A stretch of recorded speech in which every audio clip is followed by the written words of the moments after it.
అత్యంత అధునాతనమైన మరియు వేగవంతమైన రోబోటిక్ లేజర్ విజన్ కరెక్షన్ కేవలం 6 సెకన్లలోనే. సంప్రదించండి Ramesh LASIK and laser centre. నమస్తే, వెల్కమ్ టు విహారీ న్యూస్.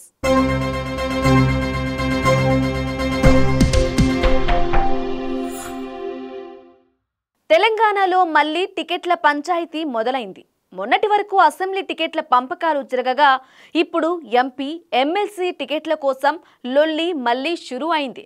అయితే కాంగ్రెస్ పార్టీలో టికెట్ల పంచాయతీ కాస్త ఎక్కువగా ఉంటుంది. నామినేషన్ చివరి రోజు నాటికి కూడా అభ్యర్థులని ప్రకటించడంలో మల్లగుల్లాలు పడుతుంది. ఎన్నికలు ఏవైనా ఈ తరహా పరిస్థితి కాంగ్రెస్లో ఎప్పుడూ పునరావృతం అవుతూనే ఉంటుంది. అయితే ఇలాంటి పరిణామాల వల్ల కొంతమంది అభ్యర్థులు తమ టికెట్ త్యాగం చేయాల్సి వస్తోంది. అయితే ఈ టికెట్ల ఖరారులో చాలా సమీకరణాలు ప్రస్తావనలో ఉంటాయి కాబట్టి ఊహించింది జరగకపోవచ్చు. ఉమ్మడి నల్గొండ జిల్లాకి చెందిన దళిత కాంగ్రెస్ నేత అద్దంకి దయాకర్ పరిస్థితి కూడా ఇలానే ఉంది. అద్దంకి దయాకర్ తెలంగాణ రాజకీయాల్లో తనదైన మార్కు చూపిస్తుంటారు. ప్రత్యర్థుల ప్రశ్నలకి పదునైన సమాధానాన్నిస్తూ కాంగ్రెస్ పార్టీని బలోపేతం చేయడంలో కీలక పాత్ర పోషిస్తుంటారు. తెలంగాణ మలిదశ ఉద్యమంలో తెలంగాణ జేఏసీ ఏర్పాటులో ముఖ్యుడిగా ఉన్న అద్దంకి తెలంగాణ ప్రత్యేక రాష్ట్రం ఏర్పడ్డాక కాంగ్రెస్ పార్టీ పైన మక్కువతో ఆ పార్టీలో చేరారు.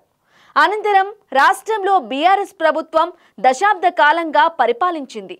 10 ఏళ్ల పాటు ప్రతిపక్షానికే పరిమితమైన కాంగ్రెస్లో ప్రభుత్వ చర్యలని ఎండగట్టడంలో అద్దంకిదే పైచేయి అని చెప్పడంలో ఎలాంటి అతిశయోక్తి లేదు.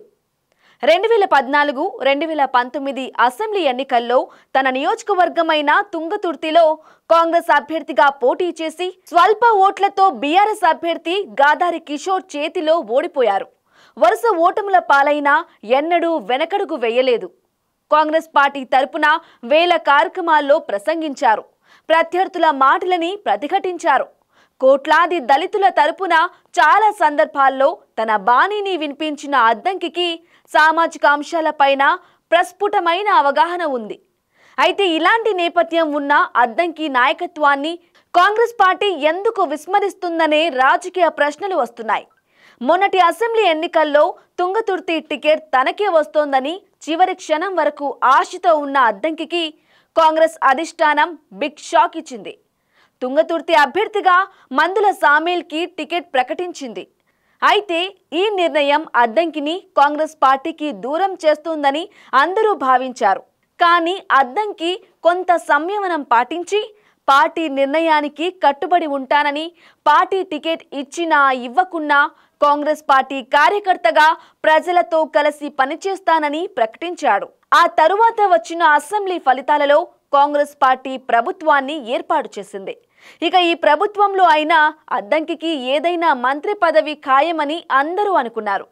ఇదే తరుణంలో తెలంగాణలో ఎమ్మెల్యే కోటాలో ఎమ్మెల్సీకి సంబంధించిన నోటిఫికేషన్ విడుదలైంది.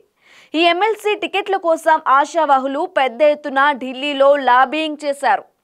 చివరికి ఎమ్మెల్యే కోటాలోని ఆ 2 ఎమ్మెల్సీ టికెట్లు ఎన్ఎస్యుఐ నేత బలమూరి వెంకట్, కాంగ్రెస్ అధికార ప్రతినిధి అద్దంకి దయాకర్కి అన్నట్లుగా వార్తలు వచ్చాయి.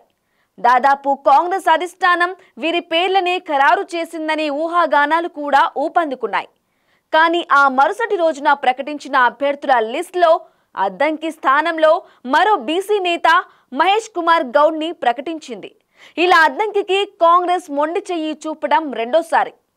అయినా అద్దంకి దయాకర్ పార్టీ పైన ఎలాంటి ఆరోపణలు చేయలేదు. ఒక నిబద్ధత గల నాయకుడిగా తన కార్యకర్తలకి నమ్మకం కల్పించారు. ఎవరు ఆందోళన చెయ్యొద్దు, పార్టీ ఖచ్చితంగా సముచిత స్థానం కల్పిస్తోందని భరోసానిచ్చారు. అద్దంకి 2 సందర్భాల్లో ఇలా స్పందించడంపై తన అభిమానులు మండిపడుతున్నారు. కనీసం దళిత నేత కోటాలో అయినా ఆయనకి టికెట్ ఇవ్వరా అని ఆగ్రహం వ్యక్తం చేస్తున్నారు.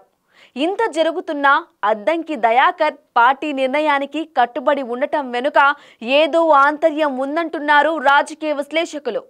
త్వరలో గవర్నర్ కోటాలో అద్దంకికి ఎమ్మెల్సీ ఇవ్వనున్నట్లు, అటు పిమ్మట మంత్రిగా తీసుకునే అవకాశం ఉన్నట్లు కాంగ్రెస్ అధిష్టానం ఇప్పటికే సంకేతాలు ఇచ్చిందని, అందుకే అద్దంకి ఈ టికెట్ అంశాన్ని పెద్దగా పట్టించుకోవటం లేదనే చర్చ జరుగుతోంది. అలాగే ఇందులో కూడా ఏదైనా సమీకరణాలలో ఎమ్మెల్సీ టికెట్ రాకుంటే త్వరలో జరిగే లోక్సభ ఎన్నికల్లో ఒక ఎంపీ సీట్ పక్కా అంటుంది Gandhi Bhavan. For more updates keep watching Vihari news.